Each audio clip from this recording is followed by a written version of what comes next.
사랑하는 성도 여러분, 오늘 우리는 성경에서 가장 깊고 장엄한 교양곡의 클라이맥스와도 같은 말씀 앞에 섰습니다.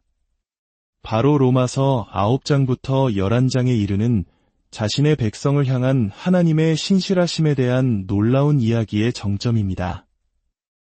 위대한 진리를 마주하기에 앞서 잠시 하나님의 은혜를 주변에 나누는 일에 동참해 주시면 어떨까요? 이 말씀에 좋아요를 누르고 공유해 주시는 여러분의 작은 손길을 통해 더 많은 영혼이 하나님의 놀라운 계획을 깨닫고 이로를 얻게 될 줄 믿습니다. 구독을 통해 저희와 계속해서 이 은혜의 여정을 함께해 주십시오. 여러분의 삶에 하나님의 평강이 가득하기를 기도합니다. 우리는 로마서 9장에서 자기 민족의 영적 상태를 보며 깊은 고뇌에 빠진 사도 바울의 마음으로 이 여정을 시작했습니다. 하지만 그는 단호하게 선언했습니다. 하나님의 말씀이 폐하여진 것 같지 않더라. 그렇습니다. 하나님의 말씀은 결코 실패한 적이 없으며 지금도 실패하지 않고 앞으로도 영원히 실패하지 않을 것입니다. 하나님께서는 아브라함의 모든 혈통적 후손에게 구원을 약속하신 것이 아님을 분명히 하셨습니다. 그리고 로마서 10장에서 우리는 한 사람이 어떻게 구원에 이르는 믿음을 갖게 되는지에 대한 그림을 보았습니다. 하나님의 말씀을 들음으로 그리고 그 복음에 회개와 믿음으로 반응함으로써 구원에 이르는 길이 열린다는 것을 배웠습니다. 이제 우리는 로마서 11장에 이르렀습니다. 여기에서 우리는 꺾여나간 가지와 접붙여진 가지가 있는 감람나무의 놀라운 비유를 만났습니다. 그리고 오늘 이 장엄한 교양곡이 끝나기 직전 위대한 찬송이 터져나오기 바로 앞 단락인 25절에서 32절에 이르러 우리는 마침내 바울로 하여금 그토록 위대한 찬양을 터뜨리게 한 것이 무엇인지 이해하게 됩니다. 지금까지의 질문은 이것이었습니다. 하나님은 아브라함의 후손, 즉 혈통적 이스라엘에게 신실하실 것인가?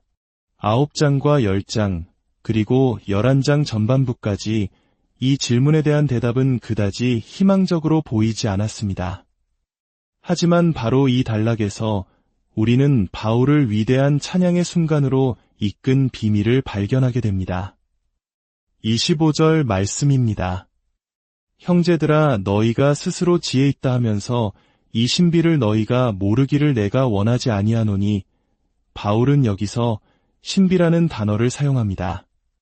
신약 성경에서 특히 바울 서신에서 신비란 감추어져 있는 어떤 것을 의미하는 것이 아닙니다. 오히려 과거에는 하나님께서 감추어 두셨지만 이제는 밝히 드러내 보여주시는 진리를 의미합니다. 하나님께서 우리를 위해 그 비밀의 매듭을 풀어주신 것입니다. 그 신비의 내용은 이렇습니다. 이 신비는 이방인의 충만한 수가 들어오기까지 이스라엘의 덜어는 우둔하게 된 것이라 몇 주 전에 우리는 이 부분적인 완악함이 그들이 부분적으로만 완악해졌다는 뜻이 아니라 그들 중 일부가 완전히 완악해졌다는 의미임을 배웠습니다. 사람이 임신을 했거나 안 했거나 둘 중 하나이지 부분적으로 임신한 상태는 없는 것과 같습니다. 마음이 완악해졌거나 아니거나 둘 중 하나인 것이죠.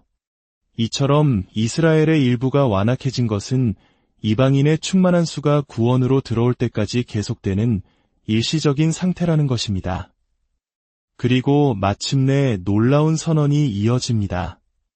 그리하여 온 이스라엘이 구원을 받으리라 기록된 바 구원자가 시온에서 오사 야곱에게서 경건하지 않은 것을 돌이키시겠고 내가 그들의 죄를 없이 할 때에 그들에게 이루어질 내 언약이 이것이라 함과 같으니라.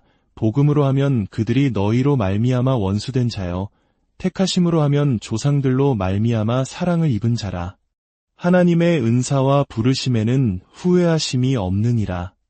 너희가 전에는 하나님께 순종하지 아니하더니 이스라엘이 순종하지 아니하므로 이제 긍휼을 입었는지라. 이와 같이 이 사람들도 순종하지 아니하니 이는 너희에게 베푸시는 긍휼로 이제 그들도 긍휼을 얻게 하려 하심이라. 하나님이 모든 사람을 순종하지 아니하는 가운데 가두어 두심은 모든 사람에게 긍휼을 베풀려 하심이로다. 아멘. 이 구절들은 로마서에서 가장 많은 논쟁을 불러일으킨 부분 중 하나입니다. 하지만 이 말씀의 핵심 메시지는 분명합니다. 우리가 섬기는 하나님은 자신의 백성을 반드시 구원하시는 분이라는 것입니다. 이 사실은 오늘을 살아가는 저와 여러분에게 매우 중요합니다. 왜냐하면 우리 또한 하나님의 백성이기 때문입니다. 만약 하나님이 자신의 백성을 버리시는 분이라면 우리의 구원에는 어떠한 안정성도 보장될 수 없습니다. 그러나 우리가 믿는 하나님은 신실하신 분이며 자신의 백성을 끝까지 구원하시는 하나님이십니다. 그렇다면 이제 우리는 그의 백성이 누구를 의미하는지 명확히 해야 합니다. 오늘 본문은 세 가지 관점에서 위대한 진리를 보여줍니다. 첫째, 자기 백성을 구원하시는 하나님의 신실하심. 둘째, 자기 백성을 구원하시는 하나님의 주권. 그리고 셋째, 자기 백성을 구원하시는 하나님의 섭리입니다. 먼저 하나님의 신실하심을 살펴보겠습니다. 25절과 26절입니다. 이방인의 충만한 수가 들어오기까지 이스라엘의 덜어는 우둔하게 된 것이라 그리하여 온 이스라엘이 구원을 받으리라. 이 강력한 선언 앞에서 우리는 몇 가지 질문을 던져야 합니다.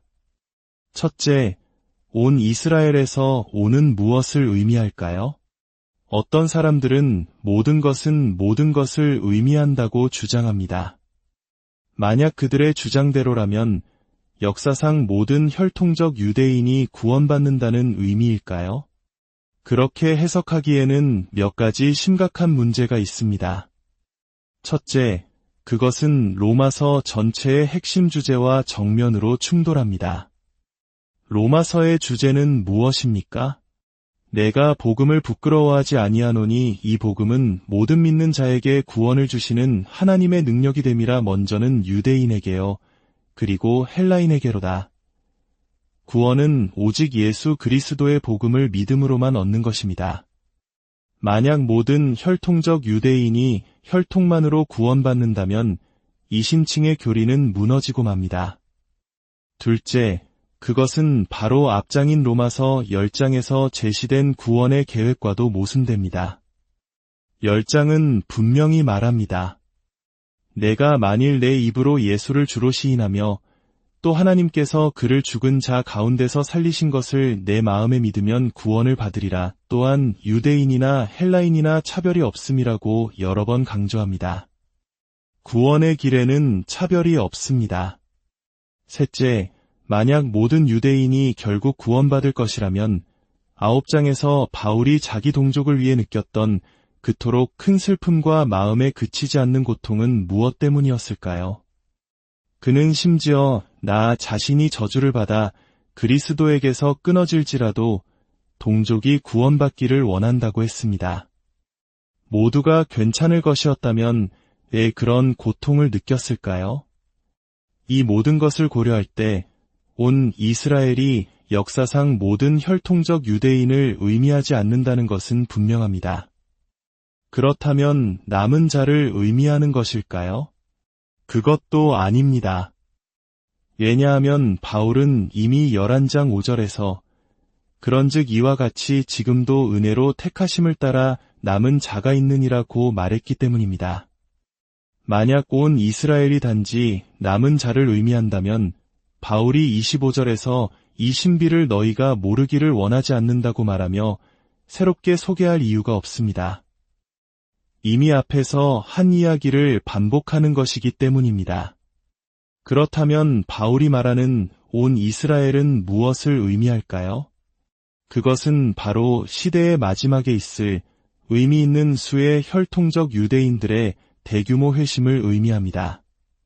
하나님께서 인류의 역사를 마무리하시기 전 남은 자 수준을 넘어 민족 전체가 돌아오는 것처럼 보일 정도의 놀라운 부흥이 혈통적 이스라엘 가운데 일어날 것이라는 예언입니다.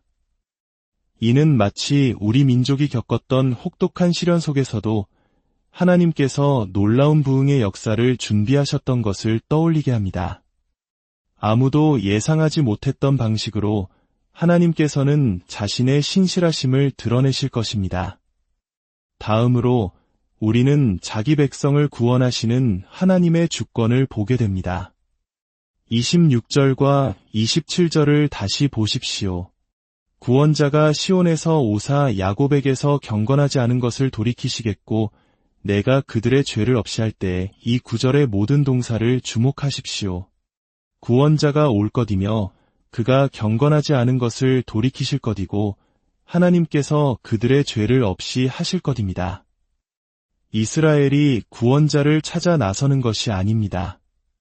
구원자가 그들에게 찾아오십니다. 그들이 스스로 경건해지는 것이 아닙니다. 구원자가 그들의 불경건을 제거하십니다. 그들의 구원은 전적으로 하나님의 주권적인 행동에 달려 있습니다. 구원은 수동태입니다. 구원을 받으리라 사람이 쟁취하는 것이 아니라 하나님께서 베푸시는 것입니다. 이것이 로마서 전체를 관통하는 바울의 핵심 메시지입니다. 로마서 9장에서 바울은 야곱과 에서의 예를 들며 말했습니다. 그 자식들이 아직 나지도 아니하고 무슨 선이나 악을 행하지 아니한 때에 택하심을 따라 되는 하나님의 뜻이 행위로 말미암지 않고 오직 부르시는 이로 말미암아 서게 하려 하사 기록된 바 내가 야곱은 사랑하고 에서는 미워하였다 하심과 같으니라. 구원에 있어서 하나님은 절대적인 주권을 가지십니다.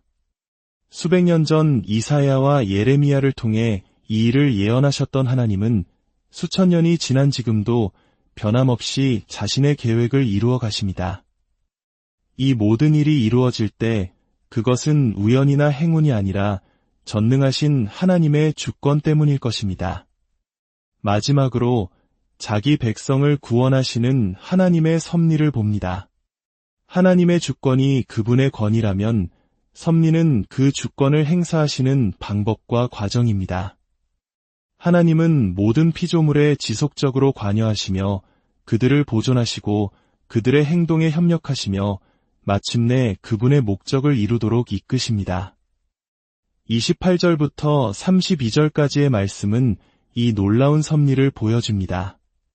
복음으로 하면 그들이 너희로 말미암아 원수된 자여 택하심으로 하면 조상들로 말미암아 사랑을 입은 자라. 구원의 역사 속에서 이스라엘의 대다수가 복음을 거부하는 원수처럼 된 것은 하나님의 섭리 안에서였습니다. 왜냐하면 바로 그들의 불순종을 통해 구원의 문이 우리 이방인들에게 활짝 열렸기 때문입니다. 에베소서 2장은 우리가 과거에 그리스도 밖에 있었고 이스라엘 나라 밖의 사람이라 약속의 언약들에 대하여는 외인이요 세상에서 소망이 없고 하나님도 없는 자였다고 말합니다.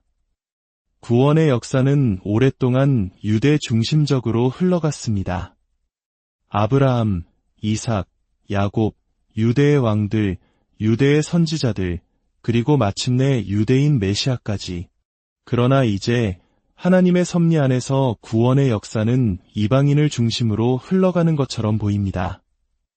하지만 바울은 경고합니다. 교만하지 말라고.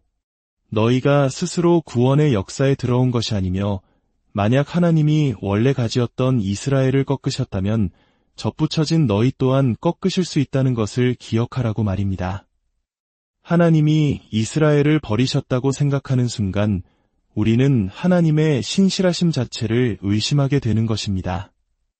하나님의 놀라운 섭리는 여기서 멈추지 않습니다. 31절입니다.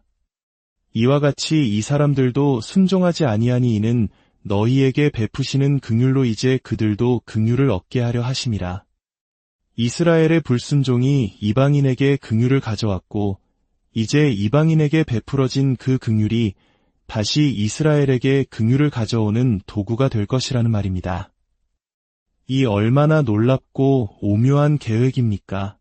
결론적으로 이 말씀은 혈통적 유대인이라는 사실이 구원에 있어 어떤 특권을 준다는 의미가 아닙니다. 또한 오늘날 존재하는 특정 국가로서의 이스라엘의 모든 정치적 행보를 맹목적으로 지지해야 한다는 의미도 결코 아닙니다. 이 말씀이 의미하는 바는 이것입니다. 시대의 마지막에 하나님께서 정하신 때가 이르면 그분은 자신의 영을 부어주셔서 아브라함의 혈통적 후손들 가운데 대규모의 회심이 일어나게 하실 것이며 그들은 우리와 똑같은 방식으로 즉 오직 예수 그리스도를 믿는 믿음을 통해서만 구원받게 될 것이라는 사실입니다. 이 모든 것은 어떠한 국가나 민족이 아니라 오직 하나님의 영광을 찬양하기 위함입니다. 위대한 하나님의 계획을 깨달은 바울은 더 이상 고뇌에 머무르지 않습니다. 그는 자신이 눈으로 본 것이 아니라 하나님께서 약속하신 것을 믿음으로 바라보며 이대한 찬양을 터뜨립니다. 깊도다 하나님의 지혜와 지식의 풍성함이여 그의 판단은 헤아리지 못할 것이며 그의 길은 찾지 못할 것이로다. 누가 주의 마음을 알았느냐 누가 그의 모사가 되었느냐 누가 주께 먼저 드려서 갚으심을 받겠느냐 이는 만물이 주에게서 나오고 주로 말미암고 주에게로 돌아감이라. 그에게 영광이 세세에 있을지어다. 아멘. 오늘 말씀을 통해 하나님의 깊고 넓으신 사랑과 지혜를 깨달은 모든 분들 위해 우리 주 예수 그리스도의 은혜와 하나님의 사랑, 그리고 성령의 교통하심이 영원토록 함께